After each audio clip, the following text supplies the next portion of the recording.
Hello everyone, welcome to my channel. So friends, आज की video में हम बात करेंगे वक्फ बिल के बारे में।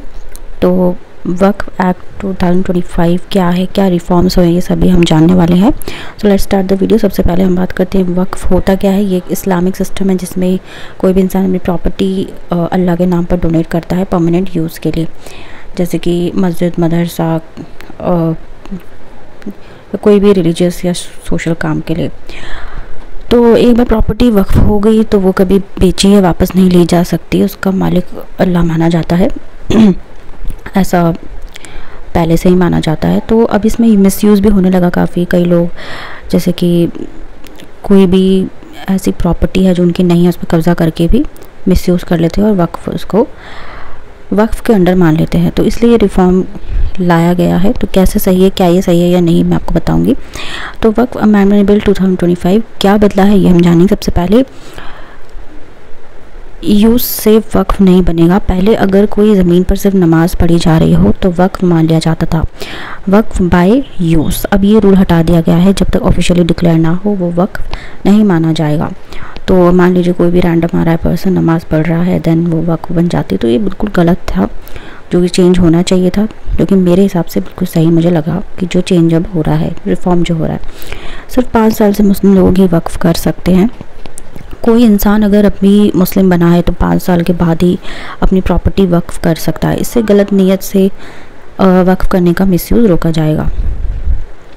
डिस्ट्रिक्ट कलेक्टर करेगा सर्वे। पहले वक्फ प्रॉपर्टीज़ का सर्वे एक स्पेशल ऑफिसर करते थे, अब ये काम डिस्ट्रिक्ट कलेक्टर, डेप्यूटी कलेक्टर को दिया गया है ज़्यादा ट्रांसपेरेंसी के लिए। वक्फ बोर्ड में नॉन मुस्लिम मेंबर्स भी होंगे। पहले वक्फ बोर्ड में सिर्फ मुस्लिम होते थे, अब कुछ नॉन मुस्लिम लोग और मुस्लिम वीमेंस भी बोर्ड का पार्ट बन सकती है ताकि डिसीजन फेयर हो। हाई कोर्ट में अपील पॉसिबल। अगर किसी को वक्फ ट्रिब्यूनल डिसीजन गलत लगे तो 90 दिन के अंदर हाई कोर्ट में अपील की जा सकती है। पहले ऑप्शन नहीं था।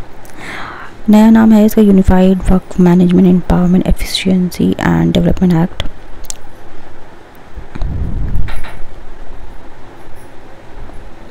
कई लोग सपोर्ट में है ये चेंजेस। वक्फ सिस्टम को क्लियर, फेयर और करप्शन फ्री बनाएंगे। बोर्ड में डाइवर्सिटी आएगी, ज़मीन के डिस्प्यूट्स कम होंगे। अपोजिशन इसके अगेंस्ट है, इससे मुस्लिम कम्युनिटी का रिलीजियस कंट्रोल कम होगा। गवर्नमेंट नॉन मुस्लिम्स को बोर्ड में लाकर इंटरफेयर कर रही है। सुप्रीम कोर्ट तक केस पहुंच गया है। 15 अप्रैल को सुनवाई हो सकती है।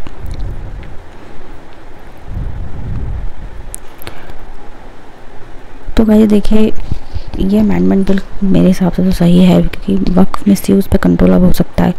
अब तक कई जगह ऐसा देखा गया था कि बिना किसी प्रूफ के सिर्फ यूज़ के बेसिस पर ज़मीन को वक्फ डिक्लेयर कर दिया जाता था। मतलब अगर किसी ने कहीं नमाज़ पढ़ ली तो वो ज़मीन वक्फ के नाम हो जाती थी। अब ये गलत प्रैक्टिस बंद हो जाएगी।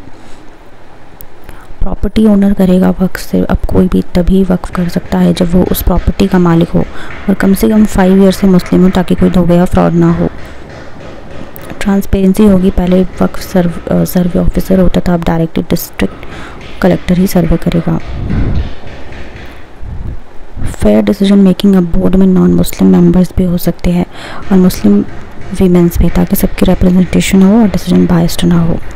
Right to justice. अगर कोई ट्रिब्यूनल के डिसीजन से खुश नहीं है तो वो हाई कोर्ट जा सकता है। ये पहले अलाउड नहीं था।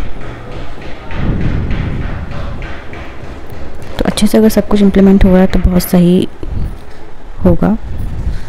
ऑनेस्टी के साथ अगर सब कुछ किया जाएगा तो